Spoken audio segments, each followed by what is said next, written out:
Hi guys, welcome back to my channel. Yes, that's me again, Melay, at your service. So for today's video guys, igagala ko yung mga kiddos guys, yung mga anak ko at saka yung mga pangmangkin ko guys. Pero bago yan, kung bago ka lang dito sa channel ko, please don't forget to like, subscribe, at i-hit mo na din yung bell notification dyan sa baba guys para updated kayo sa mga videos ko pang gagawin. So ayan na nga guys, nakasakay na po kami ng jeep at pupunta kami ng SM Lanang, Davao. Kasi yung dalaga ko, paborito niya yung ano yun, Korean yun, Korean guys. May idol silang Korean. So may ano dun sa SM Lanang na parang magpa-picture sila. Basta yun na yun guys. Hindi ko alam yun guys kasi hindi po ako idolize. Hindi po ako nag-idolize ng Korean artist.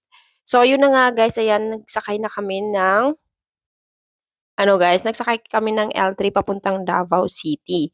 So, galing pala sa amin guys is 45 minutes.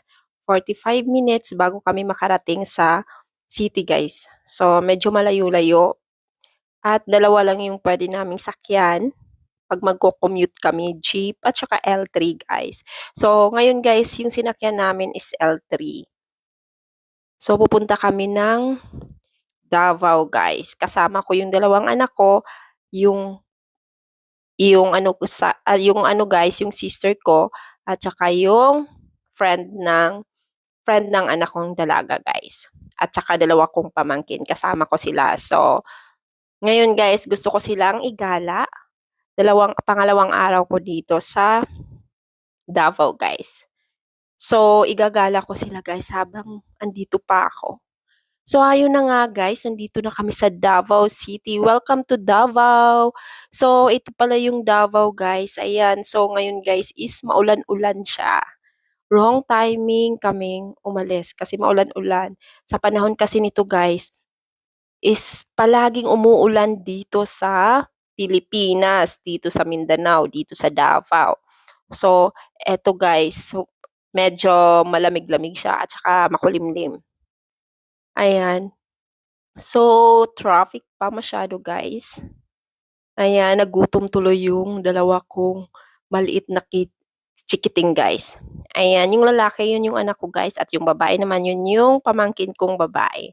Anak ng kapatid ko. So, kasama ko yung sister ko. So, siya yung katulong ko ngayon na magbantay sa mga batang ito guys.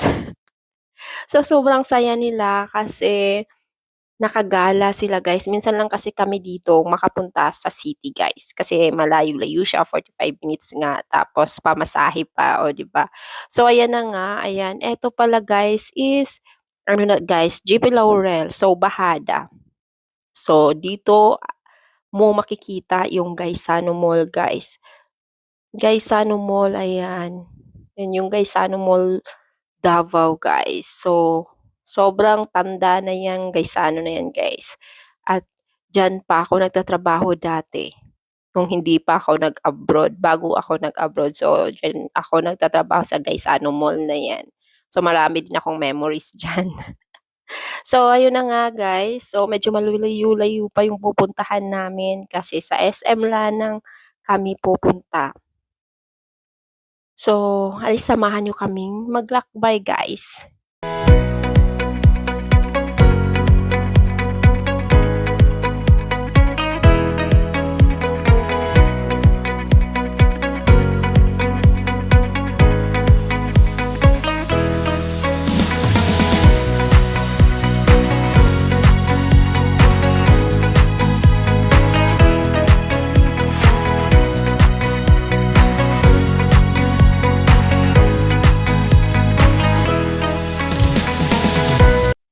Dito pala sa Davao guys is ano guys, ma-traffic din. So ngayon guys is nandito na kami sa SM Lanang finally. So andito na kami sa SM Lanang guys. Ayun, maulan-ulan siya. Ngayon guys is papasok na kami. Papasok na kami dito sa SM Lanang. So excited yung panganay ko kasi makapagpa-picture na daw siya dun sa Korean idol niya. Hindi ko lang alam kung sino yung Korean idol niya. Sabi pa ng bunso ko, boyfriend niya daw yun. Yun nga, boyfriend niya daw yun, yung Korean idol niya. So, ayan. So, pinagbibigyan ko siya kasi deserve niya naman yun.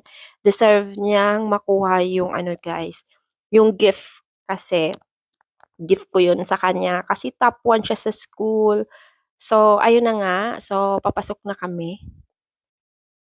Papasok na kami sa SM Lanang. So, ito yung SM Lanang Davao, guys. Ayan. Isa sa mga sikat na mall dito sa Davao City at isa sa mga mamahalin na mall. Mamahalin na mall yung benta diyan sa loob. So, ayan na nga, guys. Ayan, papasok na kami. So,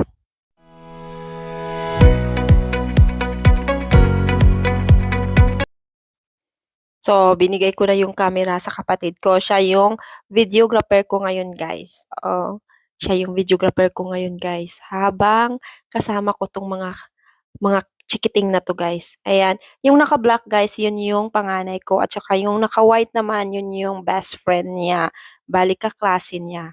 So, silang dalawa, parehong parehong idol nila yung Korean artist na yun, guys. So, ayun silang dalawa yung gustong pupunta dito. Kahit medyo malayo, sige pagbigyan natin. At eto namang dalawang chikiting na 'to guys is ang gusto lang naman nito is gusto lang nitong maglaro.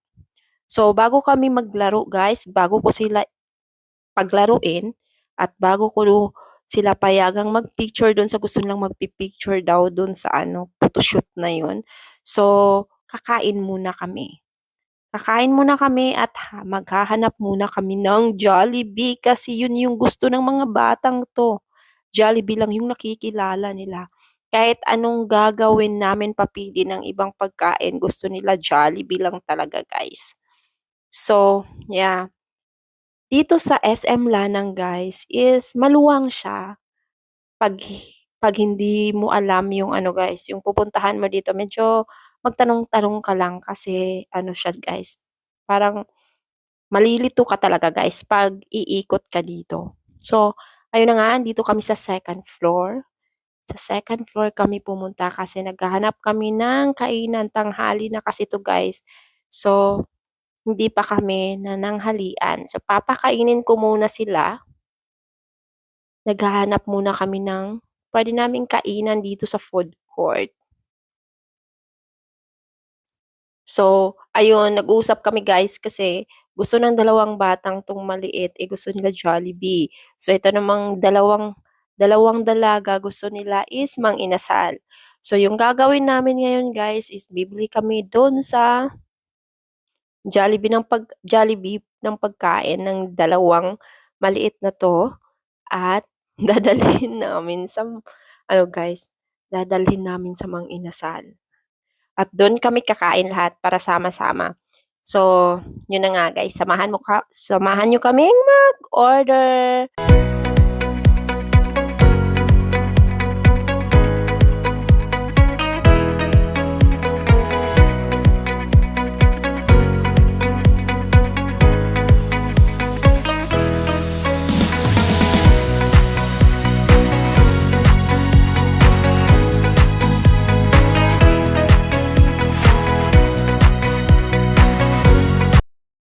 So, ayan guys, kumain na kami. Na masayang-masaya na yung dalawang 'yan kasi nakakain na. So, yun na nga guys is tapos na kaming kumain, pagkatapos naming kumain is binitbit na namin 'tong dalawang ito dito sa palaruan guys. Medyo yung palaruan dito ang hirap hanapin guys, alam niyo ba? Kasi kailangan niyo pang pumasok dun sa pinakasulo, kailangan niyo pang magtanong-tanong guys para makapunta dito sa palaruan na 'to guys. Pero maganda siya guys sa in fairness, ang ganda ng palaruan nila dito. So, ayan, sobrang saya yung dalawa at ito nung pamangkin ko ayun nagpa-parlor siya. So, sinubukan niyang maging beautician. So, yun guys, kung papasok kayo dito sa palaruan guys is dadaanan niyo muna yung sinihan guys, papasok sa sinihan. Ayan, yes. Papasok sa sinihan guys, magtatanong-tanong lang kayo kasi ito guys, yung palaruan nila is liblib, parang ang hirap hanapin. For me, ang hirap hanapin niya guys. Ayun, nag-e-enjoy yung dalawa guys. Ito lang naman yung nakakapagpasaya sa akin, yung maging masaya sila. So, today is araw nila, araw ng mga bata ngayon, araw nilang magsaya. So, ayan, pagbibigyan natin sila. Kasi minsan lang 'to guys, eh, kapag malayo tayo, OFW tayo guys, hindi natin sila makakasama. So, eto lang naman yung gusto natin is maging masaya yung mga anak natin, tsaka yung pamangkin natin. So, ayan, nag-e-enjoy sila guys. And now, nasa kitchen naman yung pamangkin ko guys. So, andiyan siya sa kitchen at nagluluto-luto. So, na-enjoy niya talaga yung place dito guys. Actually, dalawa yung ano dito guys, yung parang dalawa yung palaruan niya. So, magcho-choose ka lang. Pero sa dalawa guys, mas maganda to kasi marami siyang maraming choices. Pero yung isa is maliit lang siya. Dito guys, maraming choices yung mga bata na laruin. So, ayun yung anak ko naman. Ayan. So, ganyan yung hilig niya guys. Ang hilig niya yung ganyan, yung mga blocks. Parang mag-e-engineer ata yung anak ko. Engineer ata yung gusto niya. So ayan, pinuntahan niya naman yung pinsan niya kasi nasa parlor at nag-aano sa iPad. Eh, 'di ba may iPad yung palaruan dito, guys. Ang ganda ng place at talagang mag-e-enjoy yung mga bata, guys. At malinis din siya. So ayun na nga guys, is natapos na kami dun sa palaruan, lumabas na kami at hinanap na namin yung dalawa kong dalaga guys, dalawang dalaga namin dito. So ayun, kasi it's time naman guys to go to other place at ng ibang ano guys, activities na naman yung gagawin namin. So kailangan naming lumabas dito sa SM Lanang. So hanggang dito na lang muna yung video natin guys. Salamat sa panunood. Please don't forget to like, subscribe, at i-hit mo na din yung bell notification dyan sa baba guys para updated kayo sa mga videos ko pang gagawin guys. Bye-bye!